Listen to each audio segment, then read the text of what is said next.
श्रीमद् देवी भागवत महापुराण पूर्वार्ध प्रथम स्कंद प्रथम अध्याय। महर्षि शौनक का सूत जी से श्रीमद् देवी भागवत पुराण सुनाने की प्रार्थना करना। जो सर्व चेतना स्वरूपा आदिशक्ति तथा ब्रह्म विद्या स्वरूपिणी भगवती जगदम्बा हैं, उनका हम ध्यान करते हैं।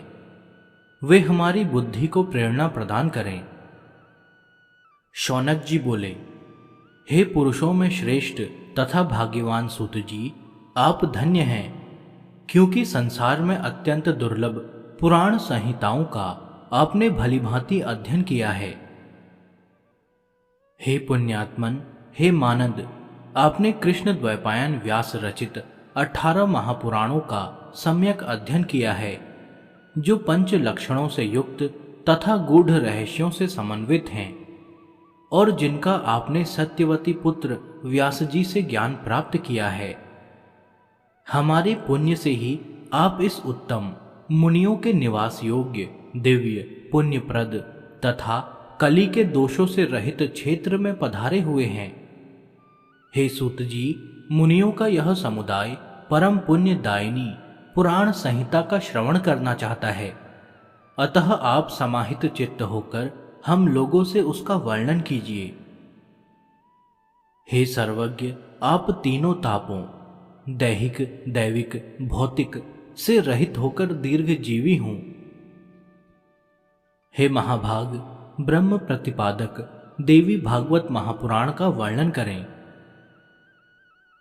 हे सूत जी, जो मनुष्य श्रवण इंद्रिय युक्त होते हुए भी केवल जिह्वा के स्वाद में ही लगे रहते हैं और पुराणों की कथाएं नहीं सुनते, वे निश्चित ही अभागे हैं। जैसे षड्रस के स्वाद से जिह्वा को आह्लाद होता है, वैसे विद्वान जनों के वचनों से कर्णेंद्रियों को आनंद प्राप्त होता है।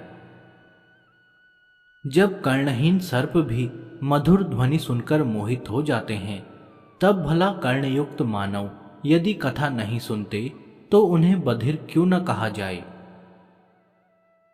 अतः हे सौम्य, समाहित चित्त होकर कथा सुनने की इच्छा से सभी द्विजगण कली काल के भय से पीड़ित हो इस नैमिषारण्य में उपस्थित हैं। जिस किसी प्रकार से समय तो बीतता ही रहता है, किंतु मूर्खों का समय व्यर्थ दुर्व्यसनों में बीतता है और विद्वानों का समय शास्त्र चिंतन में जाता है। शास्त्र भी विचित्र प्रकार के तर्क वितर्क से युक्त हैं। पुराण 3 प्रकार के तथा शास्त्र विविध प्रकार के हैं, जो नानाविध वाद विवाद तथा छल प्रपंच से युक्त हैं और अहंकार तथा अमर्ष उत्पन्न करने वाले हैं। वे अनेक अर्थवाद तथा हेतुवाद से युक्त और बहुत विस्तार वाले हैं।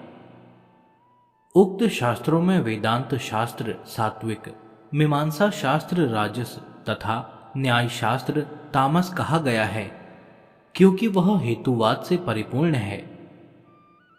इसी प्रकार हे सौम्य, आपके द्वारा कहे गए पुराण कथा भेद से 3 गुणों वाले तथा 5 लक्षणों से समन्वित हैं। आपने यह भी बताया है कि उन पुराणों में यह श्रीमद् देवी भागवत 5वां पुराण है, पवित्र है, वेद के समान है और सभी लक्षणों से युक्त है।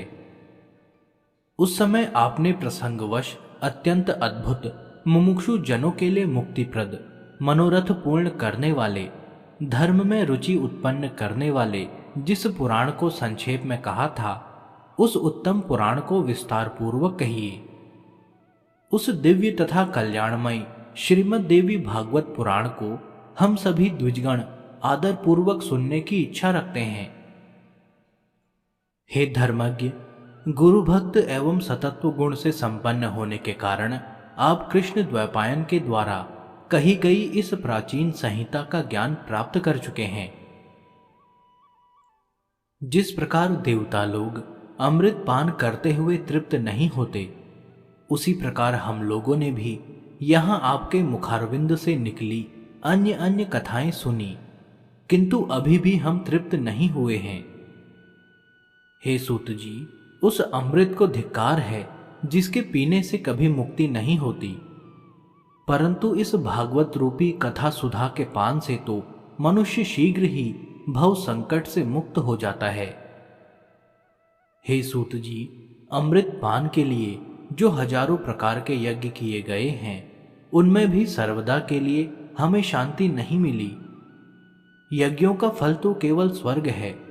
पुण्य क्षीर्ण होने पर पुनः स्वर्ग से मृत्युलोक में लौटना ही पड़ता है। इस प्रकार निरंतर आवागमन के चक्र में आना जाना लगा रहता है। हे सर्वज्ञ, त्रिगुणात्मक कालचक्र में भ्रमण करते हुए मनुष्यों की ज्ञान के बिना मुक्ति कदापि संभव नहीं है। इसलिए सब प्रकार के रसों से परिपूर्ण तथा पुण्यप्रद श्रीमद् देवी भागवत पुराण कहिए, जो पवित्र, मुक्तिदायक, गोपनीय तथा मुमुक्षु जनों को सर्वदा प्रिय है।